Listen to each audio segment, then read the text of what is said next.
Ain't made no video in a while, but I figure maybe it's time to get on here, do a little something. I'm gonna do my 24 vids tonight. 24 is on in like 4 hours from now. 4 hours, so I'll get that up, both of them. One video, two video, I don't know, but sports.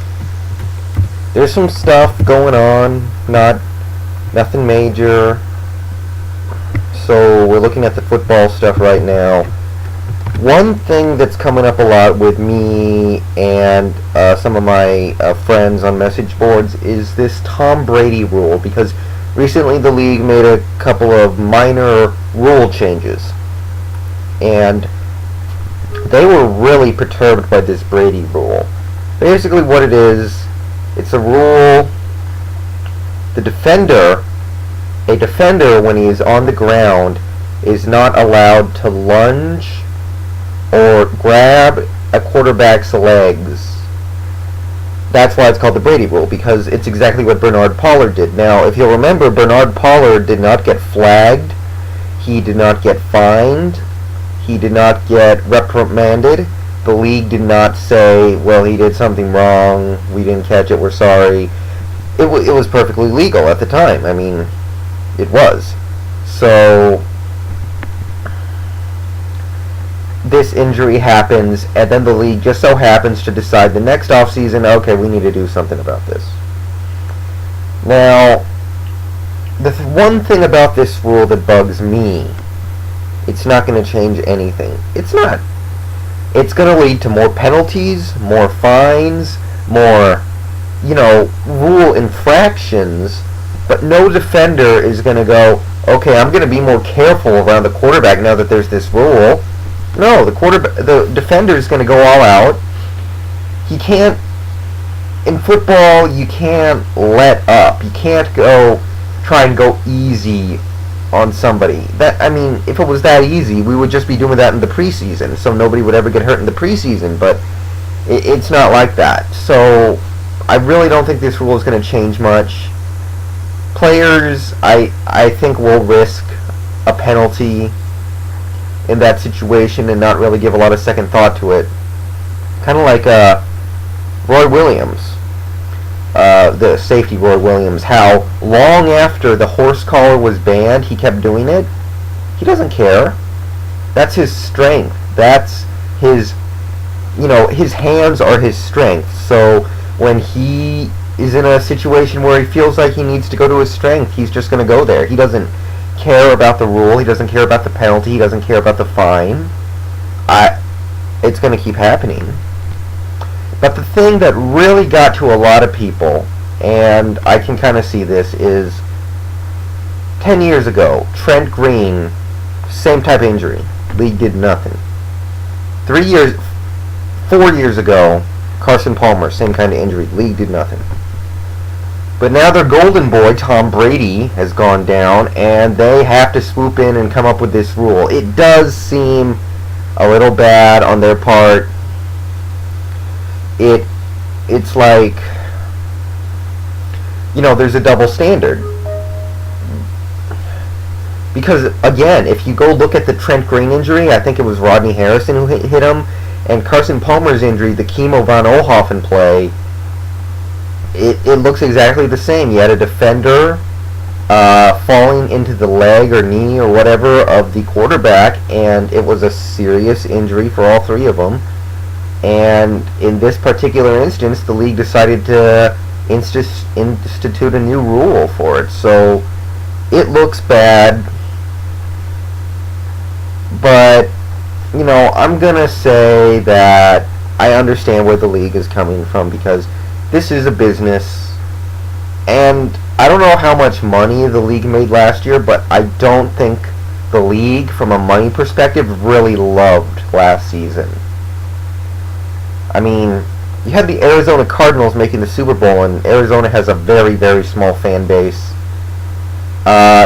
New England is loaded with some of the most fans in the league, and obviously they didn't make the playoffs. That's a disappointment to them. The Cowboys were a huge, huge disappointment. They have all those fans. If you look at a lot of the teams that have a lot of fans, Like, the Tennessee Titans don't have a lot of fans. The Tennessee Titans, they don't have a lot of bandwagoners because they're not, they haven't won 5, 6 Super Bowls. They haven't had a history of great success. So, I think that they kind of looked at this Brady injury and thought, geez, that killed the league this year, because this is coming from a Patriot hater. I do think that if Tom Brady was healthy this year, the Patriots would have won the Super Bowl, probably would have rolled to the Super Bowl handily. I mean, they missed the playoffs by this much with Matt Castle. I think you put Tom Brady in there instead, they get at least one more win, probably a lot more. And I don't know, I think they could probably take out most of the competition on the way, because really, the overall talent in the league this year was not that high. I mean, who were the best teams in the regular season? The Tennessee Titans, who can't pass the ball. They have no passing attack. They don't have a good quarterback. Well, he's okay. They don't have good receivers, but they were still 13-3 in the dominant regular season team. The Colts were one of the best teams in the league during the regular season, even though they can't run the ball and had an occasionally shaky defense. The Giants were able to get to 12-4, even though their best player didn't play a single play all year. You can disagree, and I'll understand, but to me, O.C. Umenora is the best player on the Giants, and it spoke volumes to me about how good the Giants are, that they were able to win 12 games without him playing at all. You look at some of the elite regular season teams, they weren't as good as previous 13-win and 12-win teams. Like last year, you had the 16-0 Patriots that just ran over almost everybody. You had the Colts and the Cowboys, both, excellent teams. So on and so forth. Even Carolina, they went 12-4, and and we saw them kind of get exposed for what they really were in the postseason. I mean, they went 12-4 with a quarterback who is completely average. I've always felt Jake Dolan was nothing special, but that just kind of proved my point. So the league looks at, a lesser talented league. The league this year, it didn't provide a lot of entertainment, simple entertainment anyway. The Super Bowl was won by the team with a great defense, which doesn't really draw the fans.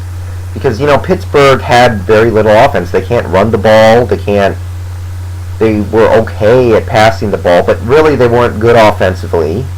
The other Super Bowl team had a very shaky defense that played a little better in the postseason, but still.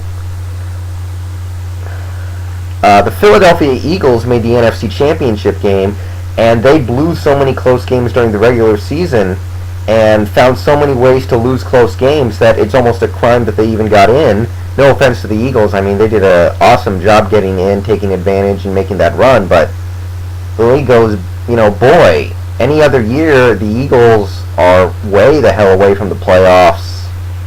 So, I understand why they're trying to do something. This will not work. This will not change anything.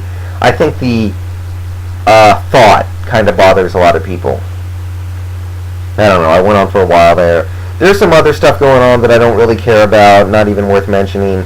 Draft getting closer. Basketball, again, not a lot changing. Miami's cooled down a little bit. I know they're getting beat by Orlando right now. We'll see where that goes. Lakers have cooled off a bit. People are getting a little suspicious. Me, I'm not really there yet, because I do feel that when the playoffs come around, Kobe's going to start slashing again. Because right now he's just taking it easy, taking his jump shots, not really pushing too hard. He doesn't want to risk getting hurt, and he doesn't want to burn himself out. I think we'll see Kobe at 100%, slashing like the old Kobe come postseason time. The Suns look like they're out. They lost last night to the Kings, which that's pretty much it right there. They're going to need a miracle. Yeah, that's about it. That's not a lot of changes going on right now, so I'll see you guys later. This was a long vid, but that's all I got, so bye-bye.